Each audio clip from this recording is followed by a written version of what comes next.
Hi there, welcome to Screech Bob-Omb Commentaries. My name is Callum, the good Dr. Young, and for the deck chat this week, I'm joined by my Matt, co-host. Matt Technical Support Tuck. Yes, and we are looking at one of the games in the first round of the Keyforge Premier League Season 2, a Hamburg Atlanteans showdown. Some Uh, Atlantean on Atlantean violence this week.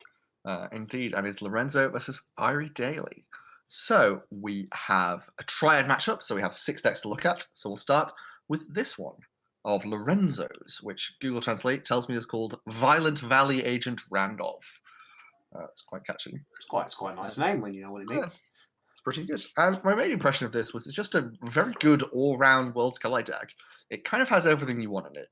Like you've got some good board clears. You've got decent creature control. Therefore, you've got a couple of hawks for some artifact control. Um, you've got big amber control with the TMTP to stop people rushing away against you. You've got small And amber control with Trust No One, yeah, running risk Brent and clocks. Ronnie, and then the Yangtze gangs as It's well. actually quite a bit of steel looking at the Yeah, I website. mean, like, let's be honest. Let's think.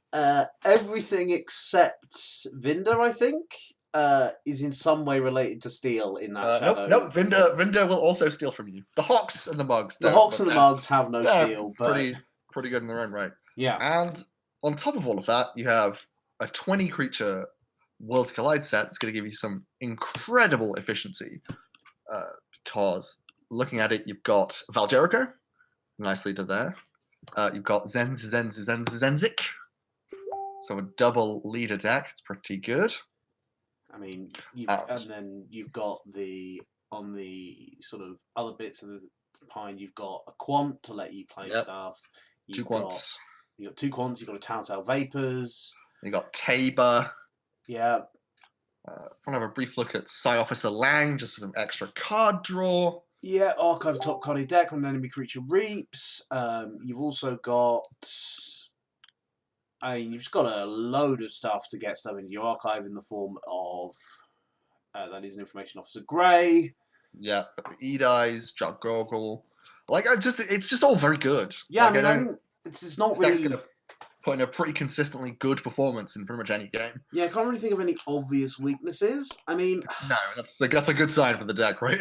yeah, I mean, if I were looking at it, I might say the creature control is not the strongest in the world, but it's a Flux and a Red Alert and a Zap, Yeah, which it's is. not. I mean, I feel like we're picking holes at this point. Like it's not bad creature control at all. The red alert might struggle to hit when you've got 20 creatures, but other than that, Yeah, I mean, it's just, as you say, a very good all round deck. reasonably good selection. All right, should we move on to Odin the Aggressive? We shall. And Ooh, 96 sass. 96 SAS. Yeah, we are in the KFPL, so we get some big high numbers. And if we look at the bottom of the screen, we can see the price tag $5,000. Yes, so if you're willing to spend $5,000, the deck is for sale, apparently. And its game plan is pretty clear. You have triple Control the Weak, one of the most notorious cards from Koa, and you're going to be recycling that as much as possible because you've got the Help from Future Self to reshuffle your discard pile into the deck. You've got Novu Archaeologist to get cards back from your discard pile. So you basically just be trying to play Control the Weak as many times as possible. Yeah, I mean, it's very clearly a very, very strong dis. And then even when you're looking at other houses, you've got Scrambler Storm for controlling Logos. You've got Miasma to force people to skip their key steps. Yeah. It's just... got Graft to keep the Ember control on and hand. the bait and switch, which, although obviously nowhere near as good post-nerf, still very nice. Dysania is potentially huge as well. In the current meta with your auto-encoders and your Worlds Collide archiving, just a lot of ridiculous things can happen with Dysania. So yeah, basically it's going to try and lock people out with Control the Weak, and in that it's got 16 pips and 25 expected Ember, basically win pretty quickly. Yeah, I mean, you control people into houses with Control the Weak, wipe the board when you need to with the gateway, just keep... Key to Dis as well. Yeah, key to Dis, just keep their board completely empty and force them into subpar turns. I mean, if I'm looking at this deck, I can't really see many weaknesses. I guess there's It's pretty brutal. potentially one in that I think you've just got a Poltergeist as your artifact control. Yeah, but I mean, it's pretty good artifact control, and you can recycle it if necessary, right? That's true. I mean, like, even something like Leighton's Jar, if you play Jar, ban Control of the Week, all they've got to do is get to the Poltergeist, and that ignores the fact that they've still got a pretty solid Logos and Shadows house, even without those triple Yeah, and that's, I control think, weeks. the secret part of this is you could probably win without them Yeah, in just going pretty quickly. and again, that Desania for punishing big archives. Yeah. All right, let's have a look at Specialist Zandsturm Greifswald.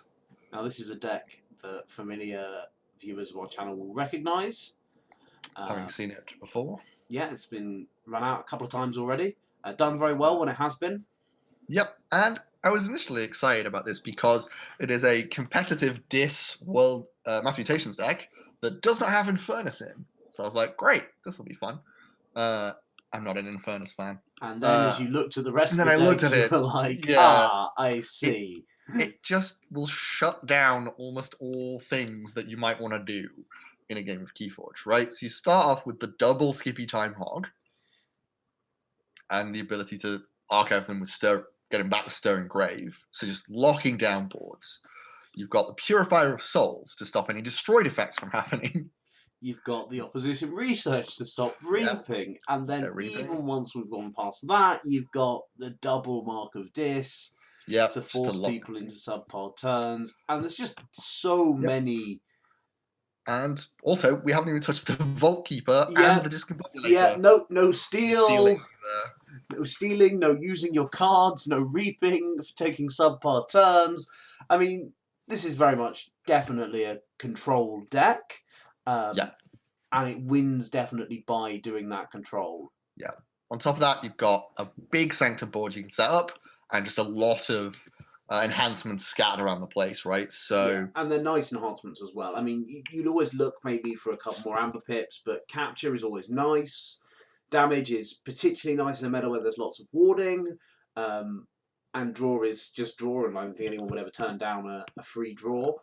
I mean, it's 21 enhancements. Yeah. Which is big high numbers. I mean, if I were looking at this from a sort of picking it apart standpoint, there are a couple of things that stand out, though, which is, firstly, the complete lack of artifact control. Maybe a problem. Could be a problem, particularly when you've got lots of MM decks that really love their artifacts. And the other one that jumps out at me is that there's no real single card board clear. You've got lots of beefy creatures. Yeah. And that's where your creature control is going to have to come from, I think, because there aren't many. No, you've really just got to rely. Yeah, you rely on stopping them from using the creatures, right? Yeah, you don't really have an answer if they've got a huge board. Your Skippies have gone, and your Grim Reminder's gone. Not Grim Reminder, sorry, Stirring Grave has gone. You're then in a bit of a place where you could see things go wrong for Greifswald. It's not a bad deck by any amount of means. Oh no, and it's one big Archon tournament that happened during the lockdown. I think if we were to look at it compared to the other two decks, you might say this is the weakest of the three. I mean, that's a big claim. I don't want to associate myself with, that definitive an opinion. I mean, they're all very good. They're all very good decks, and that doesn't mean that Greifswald is a bad deck in any way. But if I look at it, I can see more possible weaknesses than I can for the other two. I think perhaps a triad choice of just strong decks all around. Yeah, absolutely. None of those decks have big... There's not like a particular theme or game plan. These are all just very good. Yeah. All right, let's look at what they're up against. What's IrieDaily got coming? So we'll start with Give a Sting. Or Shiver, I think it's getting referred to. Yes. I've had this inflicted upon me in one of the previous KFPL events, is that this is one of the most disgusting Martian Generosity lockout combo decks that I have yet to encounter. And if you look at the Mars house to begin with, you have Martian Generosity, Shatterstorm, and 3 Glitzel Proliferators and 2 Mars Firsts. I mean, I just look at that and I'm just like, that is an incredibly good set of Mars cards. I think the one thing you might have missed is you've also got the brainstem antenna. Yeah, that's also there. Which means that not only do you have all the good Mars stuff, you can make one of your other creatures Mars as well. Were I to be speculating, I might say that would be a good upgrade on a Tesmol, for example. Yeah, you can just use the Mars and the recursion of the Mars to just play Martian Generosity and Shatterstorm every single turn. Which means that you can't get anywhere. You can't, if you're playing against it, you can't push towards a key. You can't try and generate the ember you need to win the game because every turn they will wipe it back to 0 and probably put themselves on 6. Yeah, I mean, I just really don't see that once that lock is out, it's incredibly difficult to break. There maybe are ways to do it. If you had a Newton's Jar, obviously, that's always a counter to these sort of 2-card combo decks. Several people I know have come up against this now, and no one has yet managed to find a way to break it when the lock comes out. Yeah, I mean, I just think it would be incredibly difficult to do. I mean, keep killing the proliferators as soon as they appear seems to be the only real... Yeah, but there's 3 of them, and the other houses complement this as well, right? Because you've got the double Exhume for the proliferators. Yep. And then a pretty fast Logos. Double Logos Shenanigans, double Wild Wormhole. Lab work, or sloppy lab work, rather. And we haven't even talked about this, but it's a brig deck as well. Yeah. Just on top of that, so you can brig and then play the Martian Generosity next turn for some giant amount of ember. Yeah, I mean, it's a real nice deck. I mean, again, if we were trying to pick holes in it, you might say there's no artifact control, which there isn't, but does it really matter? Yeah, you have a specific game plan by which you win, which if you manage it is incredibly difficult to overcome. I could maybe imagine something like an Orb of Invidious could hurt this deck. Maybe with the double Mars first. Maybe not enough. Not enough with the double Mars first. So that's that nonsense. Love it or hate it as you may do. Let's have a look at Yasmin. Okay. Yasmin Purple Town Eater. A very nice name for a very nice deck.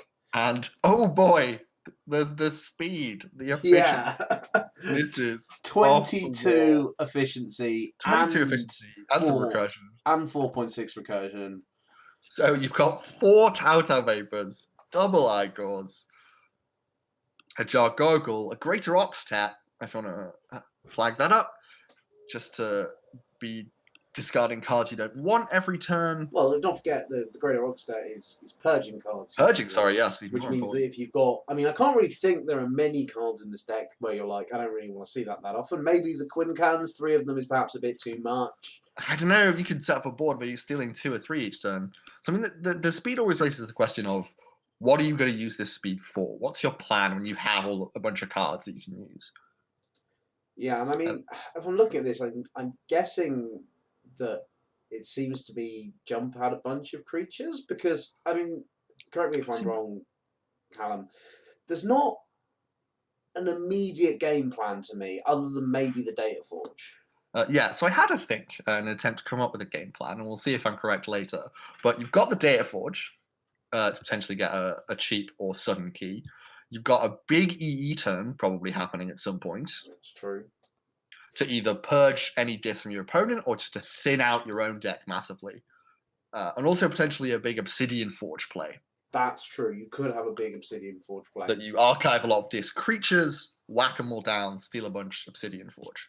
I do think, though, that looking at this deck, I've got to wonder, it doesn't seem like a deck that can necessarily win in a conventional way by just reaping a lot. Obviously, it's got lots of creatures, but... I mean, I could see that, right? If you're looking at a situation where you've got the Starlights board, where you have multiple Quincans to try and steal, you're doing degenerate things with the Transport Platform and Kirby, say. Yeah, I can see that, yeah. Transport Platform Kirby is nice. You can imagine a world where you go Kirby, Tau Tau, Transport Platform, Kirby, Tau Tau, and you're having a whale of a time. Yeah. Other things I think we should probably quickly point out, there's a Neutron Shark. One of my absolute favourite cards, Neutron Shark. Thin has multiple effects, thins through your own deck. You get to kill your opponent's artifacts and creatures. It's just artifacts nice is important. Artifacts is very important, yeah, because it's kind of cool as well. It is cool. It's cool and fun. All right, so that's that. It's going to be incredibly fast. Yeah, all the speed. Then we have the final of our 6 decks, the ever alarmingly named They Who Flirts with Cleavers. And this is another, decks we talked about earlier, just a good all-rounder, I think.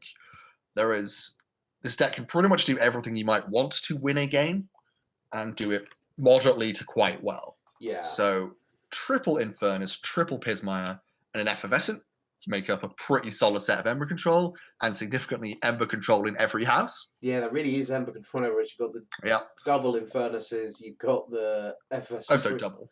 You've got the Effervescent Principle, you've got the Pismires. Yeah. And you've got the Researchers to get those Pismires back. Yep. You've got good board clear in every house. You do, Suno, yes. Bouncing Deathquark, and a Savage Clash, you do have as well as a couple of other bits and bobs. Decent speed, and you've got sort of pretty decent logos, right? Tarot, double Sloppy Lab Work, Lethal Logica, Eclectic Inquiry, just good mass mutation logos. QMX, and then... looking at this, you just sort of go, it's good, and every house is pretty good at doing the things that you need to do. It's not even super vulnerable to getting Control of the Weak to a Mark to Dis, because there's going to be a lot of turns, unless you've been unlucky and your hand is full of one type of card, that you're really going to be able to do a lot of stuff. Yep, and what we have seen the deck do before is pull off some big Grim Reminder plays. Because pretty much all 3 houses, you'd be very happy to just have all of them back at once. It tends to archive that in the mid-game, and then when he's about to reshuffle, will Grim Reminder all of the houses. That means on the reshuffle, the deck is thinned out and is much more efficient, and you have, say, 3 Pismires to drop whenever you want them. Absolutely. And the Vault's Blessing, particularly against non-MM, to benefit yourself with those Pismires. Other things that are worth pointing out, even if they're not particularly competitive, there's the old pairing of Xenos, Bloodshadow, and Toad, which is fun, if not necessarily very good. Boo, Toad. Why are you here? Yes, Toad, boo. Xenos, Bloodshadow, very cool card. Not necessarily all that useful. It is, I think, thematically cool, but ultimately not that great mechanically, is what we came to the conclusion we've come to before. Yeah, I think you're probably right. Unlike Embers by Mongrel, which is actually quite nice. It's very good. All right, what do you think gets banned here? So, if I were looking at Lorenzo's decks, and we'll go back to look at them one at a time. I look at the Randolph, the Chinese deck, and I think that's going to be really tough. But I think that, and I look at all of them, they're all going to be really tough. None of them are going to be really easy games. Yeah. I think the one that probably frightens me most when I look at his decks is Odin, because that triple Control the Weak can just utterly shut you down if they draw it in the right order. Yeah, and I think the other 2 are both very good, but will offer you a broadly fair game of Keyforge. Like, it will be hard, but you will have winning chances. Whereas I think there are draws with Odin where you just cannot beat it. Yeah, I would agree. I mean, I think, to be totally fair, there are always going to be draws. There might be draws where Odin doesn't draw the Control of the Weak till right at the end. Yeah. And in those games, you could maybe beat it, but there are going to be draws where it draws them one turn after another, and you're just like, well, that's 3 turns past. That's probably cost me the game. Yes, so I think you ban that and you take your chances with the other 2. They're very good. It'll be hard, but I think you can give yourself a decent shot. Yeah, I would agree. And I think, unlike Odin, I don't think there's ever a draw state in the others, unless you get very lucky with the Taotaos. No, sorry, wrong deck. I don't think there's a draw state in the others where you just lose, whereas I think there is in this one. Good, fair, high lucky Forge. Yeah. And I think on the same note, I ban Give a Stain from IrieDaily's deck. So I am not sure I ban Give a Sting. I myself, Matt technical support Tuck, definitely ban Give a Sting because I don't have an answer to it, and I think maybe Lorenzo is in the same boat. But I think there are actually cases where you think you can have a way to either ban some of the key components of that lock or fight your way through key components of that lock, and you maybe go, well, I might consider it.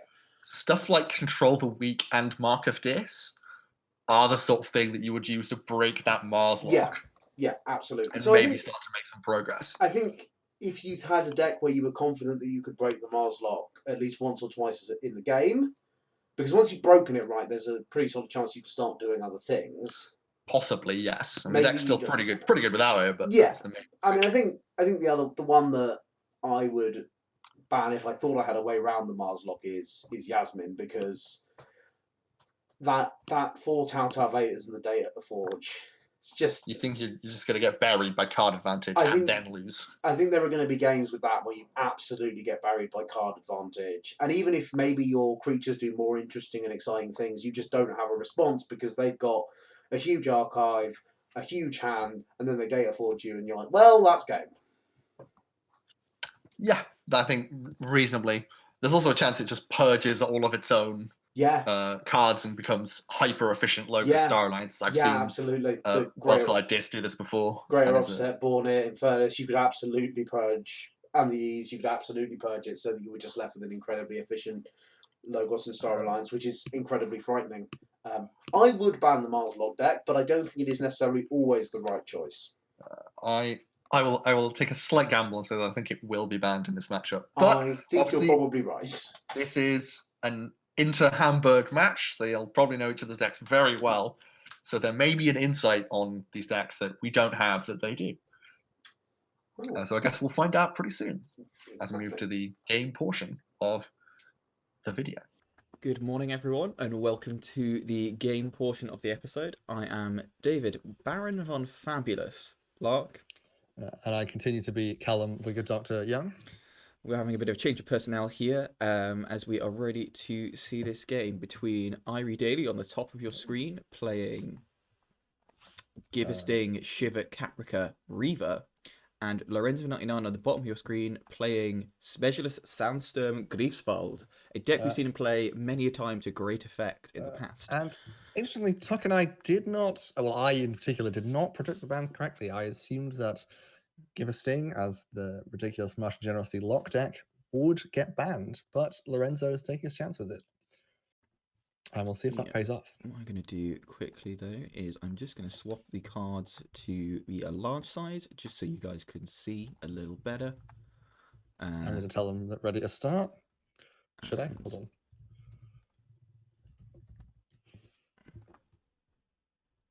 You've disconnected. I have. I've reconnected now, though. It's all good. Okay, we're good. Whenever you're ready. But yeah, all right. Make the cards a little bigger, just so I can see them a little bit more clearly. Thanks again to the Hamburg Atlanteans for letting us record this match. Indeed, yeah. I'm pretty hyped. I'm very hyped. Yeah, it's been a little while since we last did a recording, especially one together. We've kind of been doing some KFPL streams, but I think the last time we did something like this together was in fact the finals of Keyforge Online Team event, which obviously Hamburg Atlanteans were in. Playing some of these decks. Indeed, they were. Yeah. All right, and Roth. We are indeed. So, IrieDaily going first with the Igor. Nice one to get off the bat. Just kind of like filter your deck, find the pieces that you're especially looking for. And we do see an Exhumer Dustin going away. So maybe he doesn't have much dis in the hand, I'm thinking. Because those are both two very good cards. Yeah, Exhum's going to be pretty handy as well. So you've got to think he's picked up something good. Indeed, he has. We see a Daughter with, very nicely enhanced Daughter there as well. A damage, a capture, and a draw. And a causal loop to put something in the archives. Yeah. We don't know what. We have closed hands here. This is generally to kind of make sure, not that we would, but make sure that anyone streaming here isn't giving any help to any of the players, has as little information as possible. Just keep the integrity of the league at the forefront.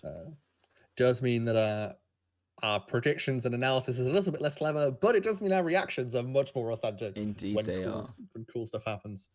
And we're just going to see some Sanctum Boys coming down there, Vault Keeper and General Salvador. Not much stealing in IrieDaily's deck, possibly why he's very comfortable putting that out early. There's literally none. So literally none. Good. And we are going to see Dis here from IrieDaily, which does make that discard of the Exhumer, the Dustin, very interesting. We do see the Dustin, the second Exhumer's in hand though, so maybe that's why happier to get rid of that. And a Soul Keeper blowing up the whole board with an unlocked gateway.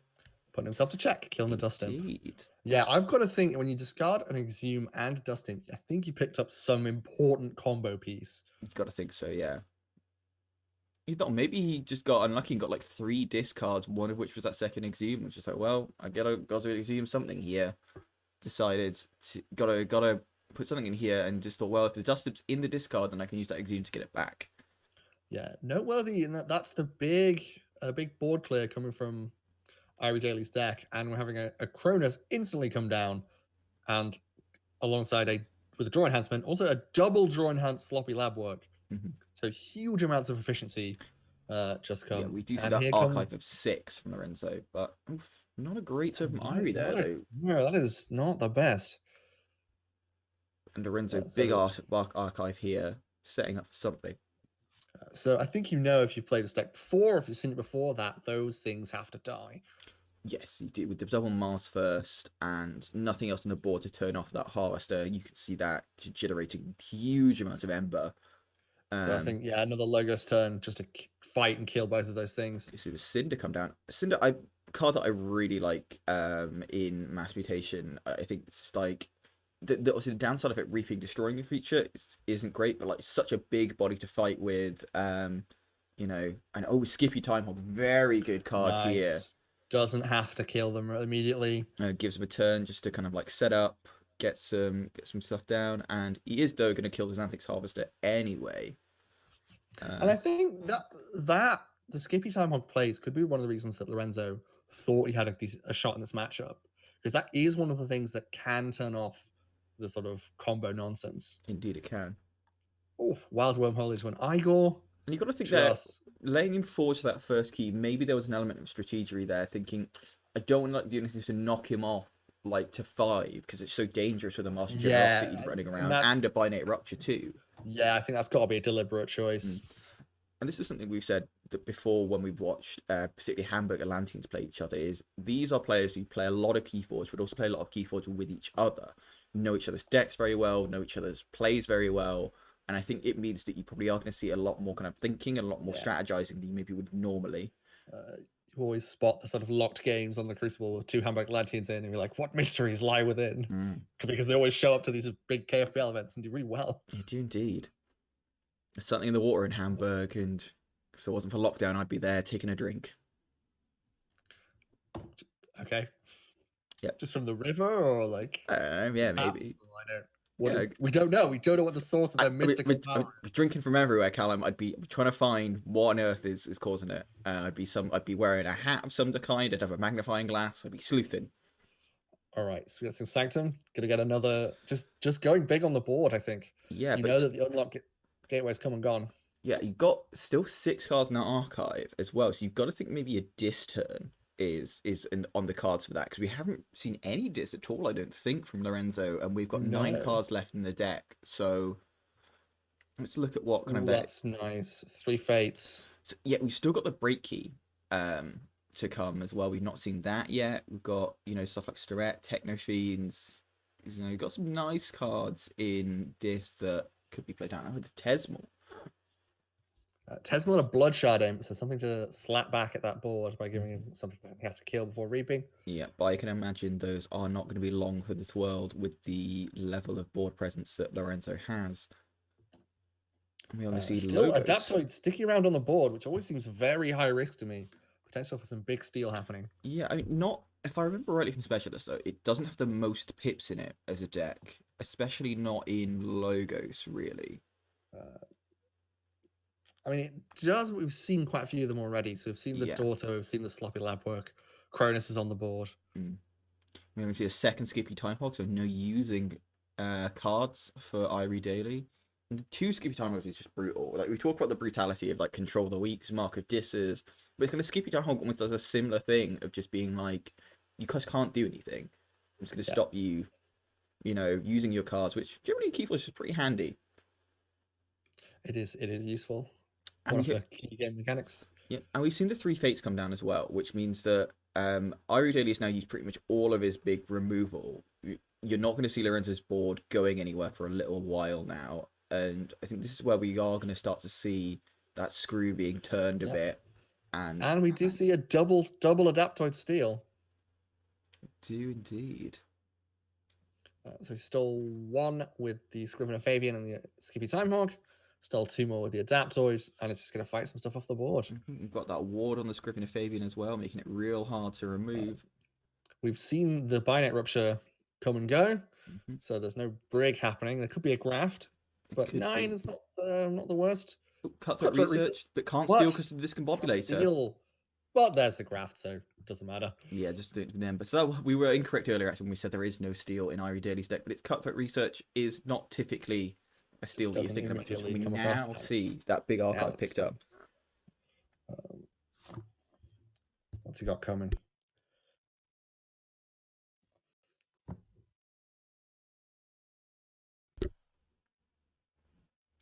Got a Maleficorn has come down here. Techno Fiend captures onto.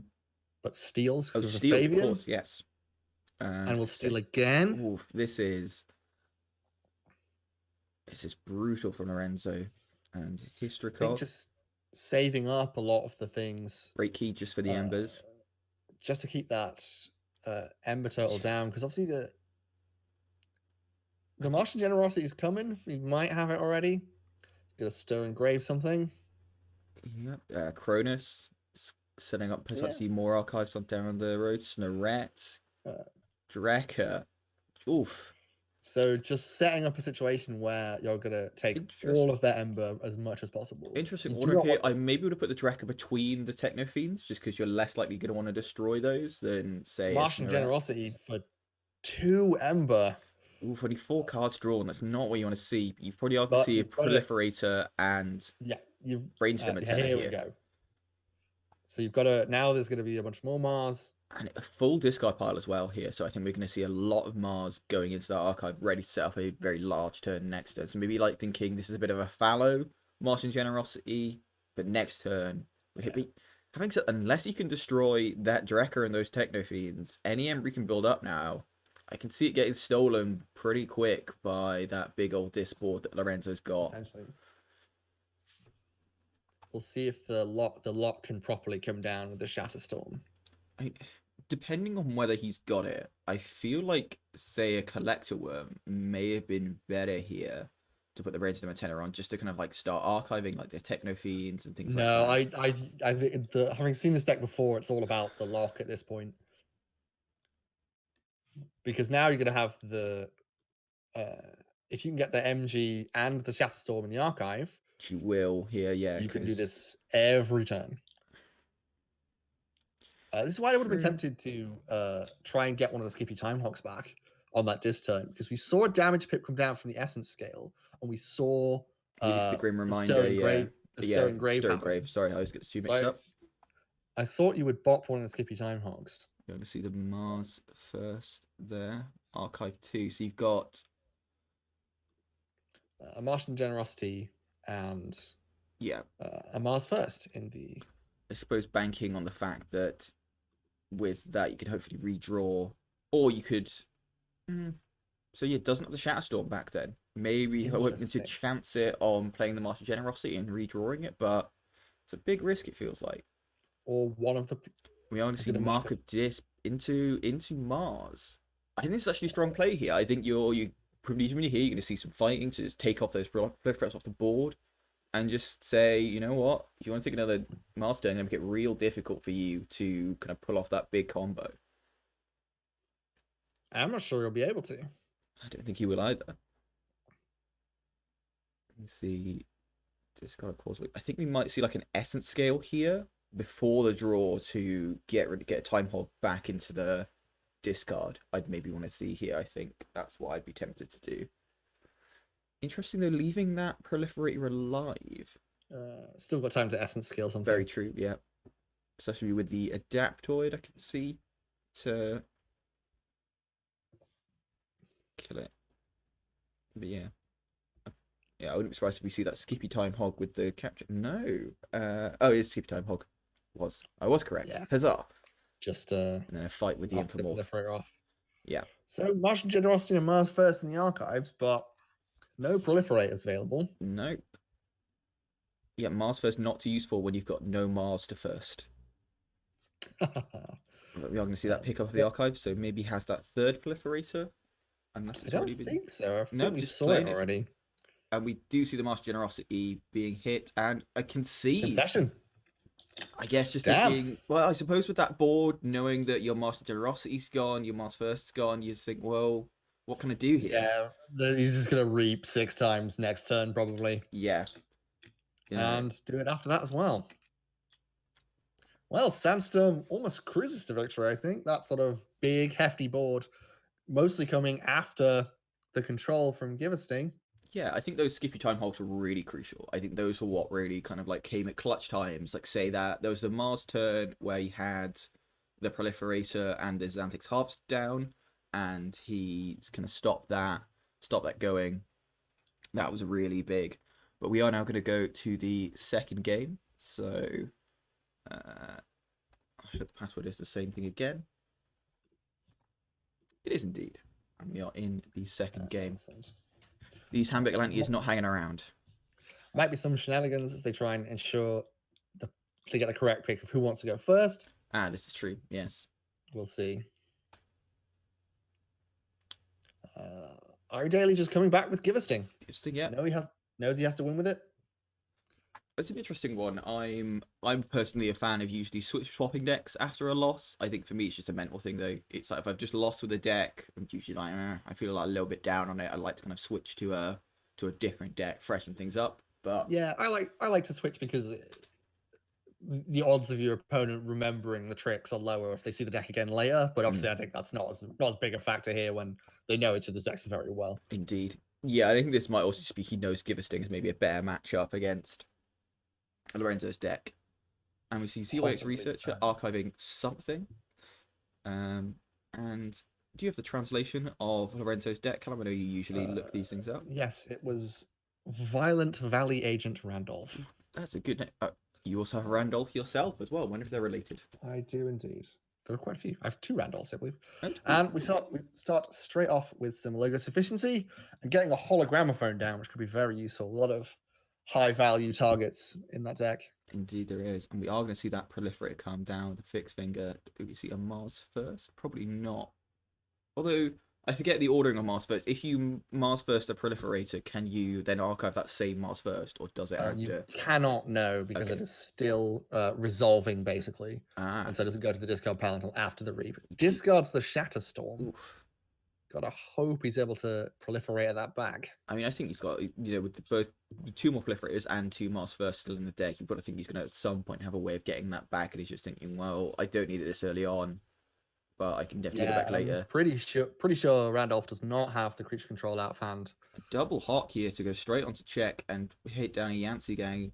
Useful artifacts there, but I think it makes sense. He's just going to get rid of them. IrieDaily's deck, not a big one for kind of like getting creatures off the board and punching things. It's more just kind of, I'm going to do my thing. Stop me if you can.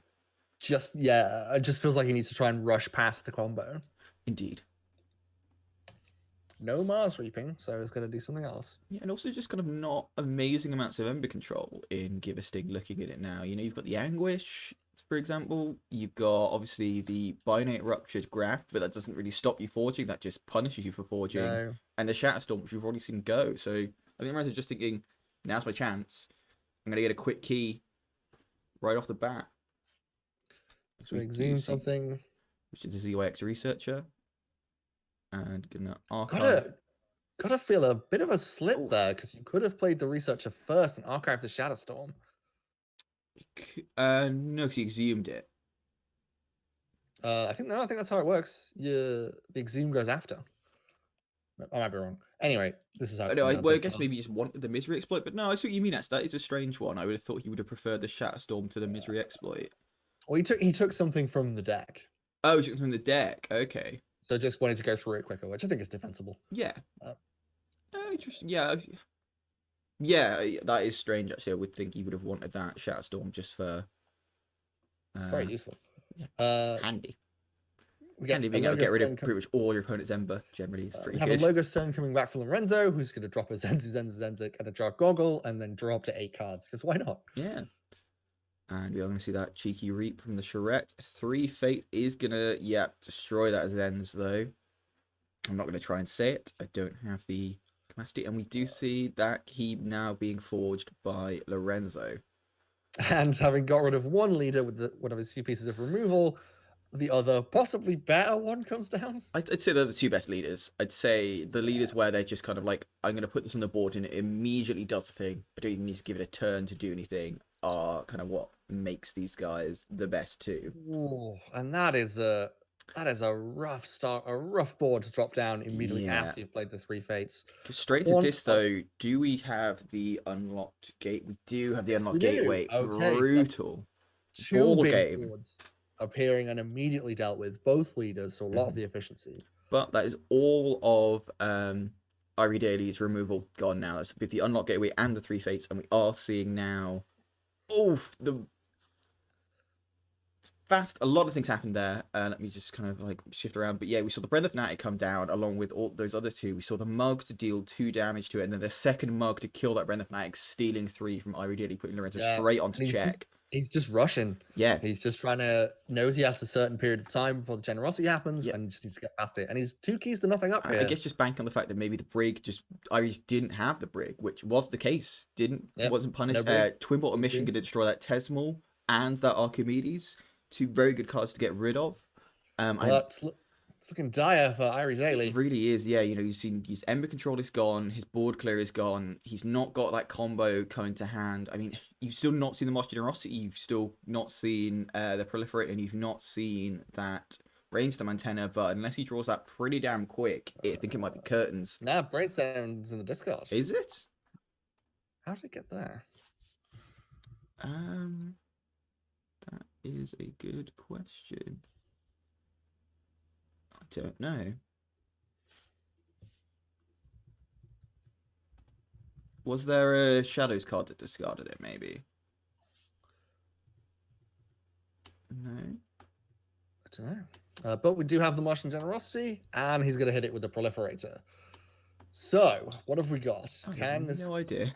Insightful commentary here from Screech for Bob. Because we are now seeing combo stuff happen. Drawn 6 cards with Martian Generosity and has hit the Proliferator. And you've got to think Martian Generosity, is archived there as well. So this is going to happen again the next turn. So can we start to get this combo happen? You gotta hope so. See Collector Worm readying the Proliferator again. Maybe getting the Shatterstorm back here, I think, just for that kind of release valve in case you need it. What's it going to go for? Shatterstorm, indeed. Yes, okay, so we are going to see the combo now. I think this was a crucial turn for Irie. If he couldn't get that here, I think it would have been close to curtain. I think you would have seen Lorenzo really press the advantage and get there. Yeah, so we'll now see if Agent Randolph has a way through and around this, and whether he can keep doing this well enough. And we can see the Harvester come down too. And another Proliferator. So he has 2 Proliferators that need dealing with, essentially. What ways does Lorenzo have to deal with it? That's the question. Not much is a big problem. There's a Red Alert that won't do it. There's a Quintrino Flux. Quintrino Flux will be huge here. It would kill his Edai, but it would kill the Harvesters. And presumably choosing a 2, you'd kill the Igor and the Collector Worm. So it could clear his whole board if he has that Quintrino Flux. I've got to think that's what we'll go for if he has it.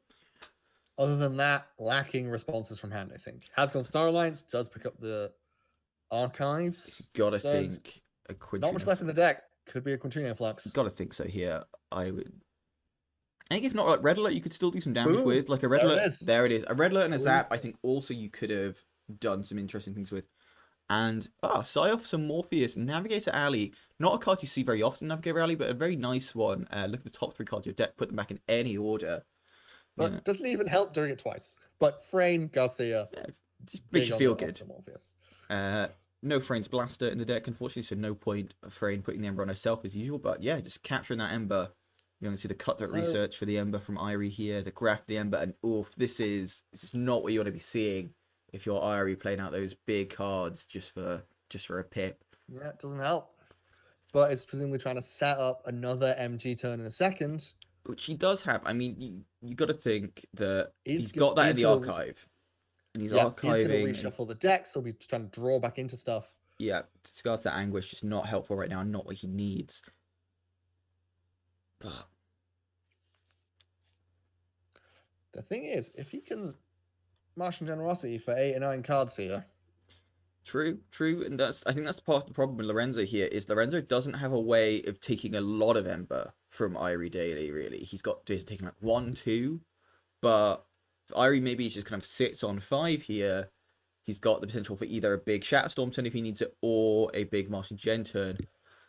You're probably going to see the Shatterstorm, though, because you've got enough creatures on the board in Star Alliance for Lorenzo just to reap into... And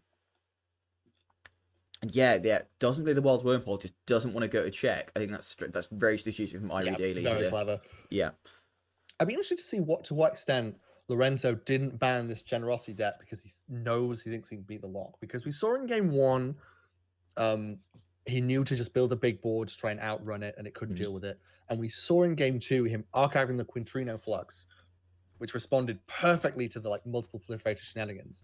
And very cleverly here, hits his own creature with the zap to put IrieDaily onto check. So I was wondering about that. I was curious why he did, but no, very astute. I didn't see that coming at all. Much harder to do a Martian Generosity hit. Yeah. Because it just doesn't have the Ember. And we see... Has to go into Dis now. Plays the Charette, the Anguish, and a Wretched Doll on that side off some Morpheus. But I can't... An Exhume as well. What are we going to see? Exhume? Can't even Exhume anything? Can't Exhume anything. No, I didn't realize he flipped his deck.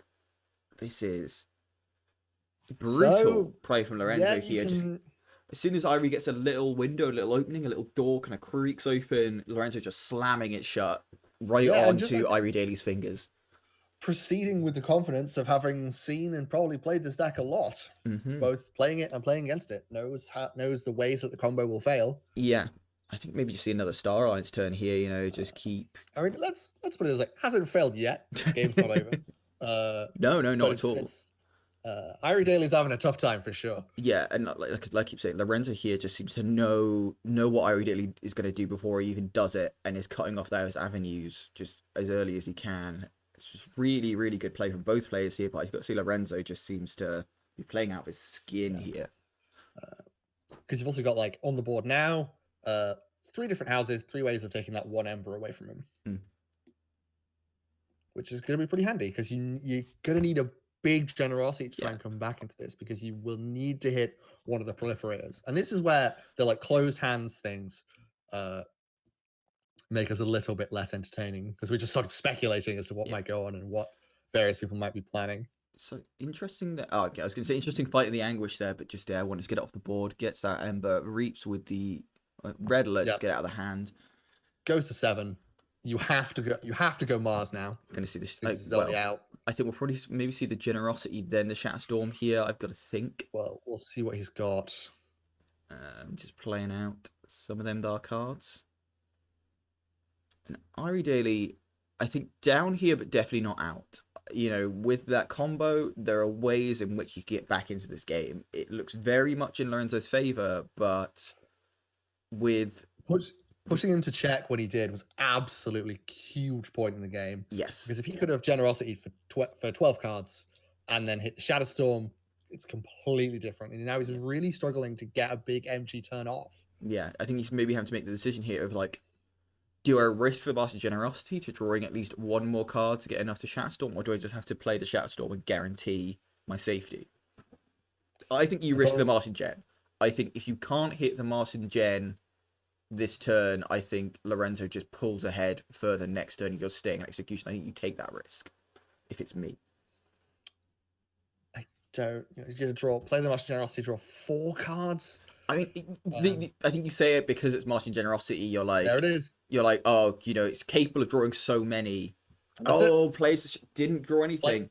Nope, played it, took a risk, did not draw anything. I think it's the correct decision, though. I think although it's like Martian Generosity and like drawing 4 cards in Martian Generosity feels bad because you know how many it can draw. Martian Generosity, it's 4 cards, still a lot of cards. Like any other card that you're like, draw 4 cards, you're like, this card's insane.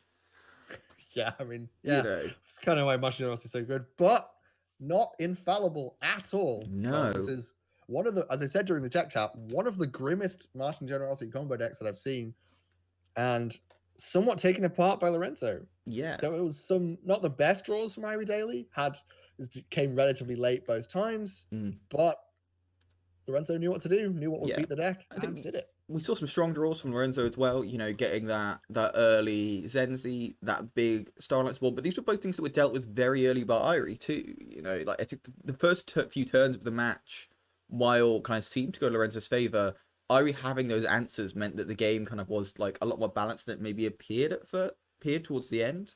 But both players playing incredibly well. I would say Lorenzo just seeming to just know this deck inside out and know exactly how to stop it in both games, and did that with aplomb.